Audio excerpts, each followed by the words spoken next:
पाटील, काल ओबीसी उपसमितीची बैठक झालेली आहे. त्या बैठकीमध्ये छगन भुजबळ चांगलेच आक्रमक झाल्याचं पाहायला मिळालं. चुकीच्या पद्धतीने जात प्रमाणपत्र नको आणि शिवाय त्यांनी मराठा जो शब्द आहे जी आरमध्ये त्यावरती आक्षेप नोंदवला.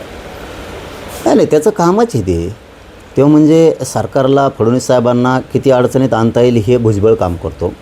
की मराठ्यांचे सरकारचे मनं जुळले नाही पाहिजे हे काम तो करतो. आणि मराठ्यांचे आणि सरकारचे जर मनं जुळले तर त्याचं भागत नाही. कारण मराठी इमानदार आहेत, मराठी मग काम करतात, सरकारच्या बाजूनं राहतात. सरकार बी मग मराठ्यांच्या बाजून राहून काम करतं आणि ते त्याला नको आहे. मग त्याला काय, त्याचा स्वार्थ भागत नाही, त्याला राजकीय पदं लागते. मग ओबीसीच्या नावाखाली त्याला आणखीन काय हडपिता येतं, मग ते राहत नाही ना. त्याला वाटतं फक्त ओबीसीच त्यांच्या संघ असला पाहिजे, बाकीचा मराठा, दलित, मुस्लिम, लिंगायत, मायक्रो ओबीसी, आदिवासी, कोळी बांधव हे त्यांच्यासोबत राहिले नाही पाहिजे या भूमिकेत तो हमेशा काम करतो. पण ह्यो डाव आता देवेंद्र फडणवीसच्या लक्षात आला आहे की हा याच्या स्वार्थासाठी फक्त ओबीसी करतो आणि आपल्यापासून बाकीच्या जातीत तोडायचं काम हे भुजबळनी केलं आहे. हे आता फडणवीस साहेबांच्यासुद्धा लक्षात आलं आहे. आमच्या जारला काही होऊ शकत नाही आणि आम्ही तो खूप रक्त जाळून मिळवलेला आहे. त्याला जर एखादा फेरफार करून काही बदल करायचा प्रयत्न केला तर आम्ही मराठे करोडोच्या संख्येनं तुम्हाला रस्त्यावर दिसणार आहेत, करोडोच्या संख्येनं. जशाच तसं उत्तर मिळणार. मग आतापर्यंत वाटप करण्यात आलेले जे कोणते प्रमाणपत्र आहे त्याबाबतची एक श्वेतपत्रिका काढावी आणि वाटप करण्यात आलेल्या प्रमाणपत्रांची पडताळणी करावी, चौकशी करावी अशी मागणी मंत्री पंकजा मुंडे यांनी केली. मी नाही ऐकलं ते पंकजा मुंडे काय म्हणल्यात काय नाही, मी नाही ऐकलं. परंतु मला नाही वाटत ते असं बोलतील म्हणून. आणि जर बोललेच असतील तर मराठ्यांना सावध होणं मग गरजेचं आहे आता.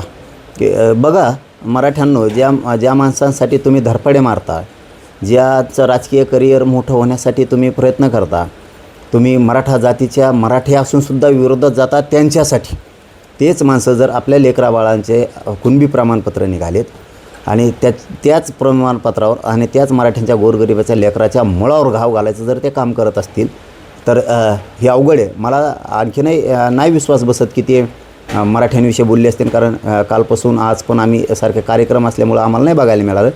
आणि जर ते सत्यच असेल तर मग आम्हालाही जशाल तसं बोलावंच लागणार आहे, जशाल तसं वागावं लागणार आहे. त्याला आमचा नाविलाज आहे.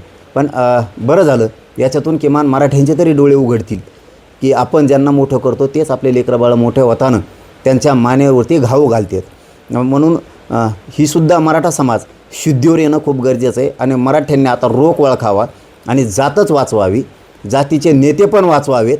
हेही मराठ्यांनी पुढच्या काळात काम करावं.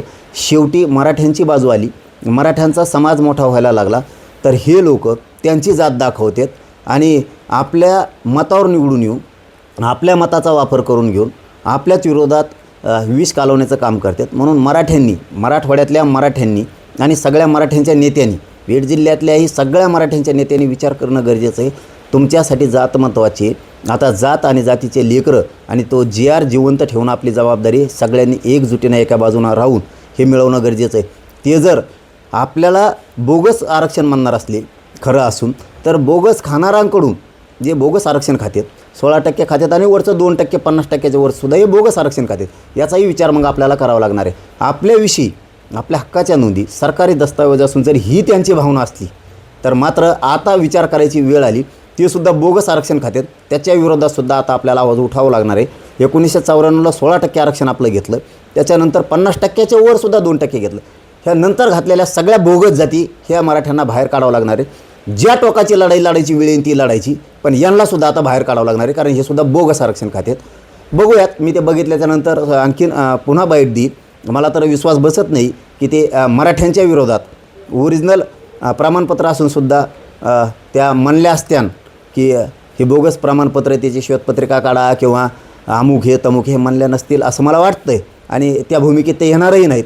कारण त्यांच्या मोठ्या साहेबाचा वारसा आहे सगळ्या जाती धर्माला धरून चालायचा. आता यांनी जर नवीन वेगळा पायंडा काही पाडला असेल तर मला माहीत नाही. बघूयात, बघितल्याचं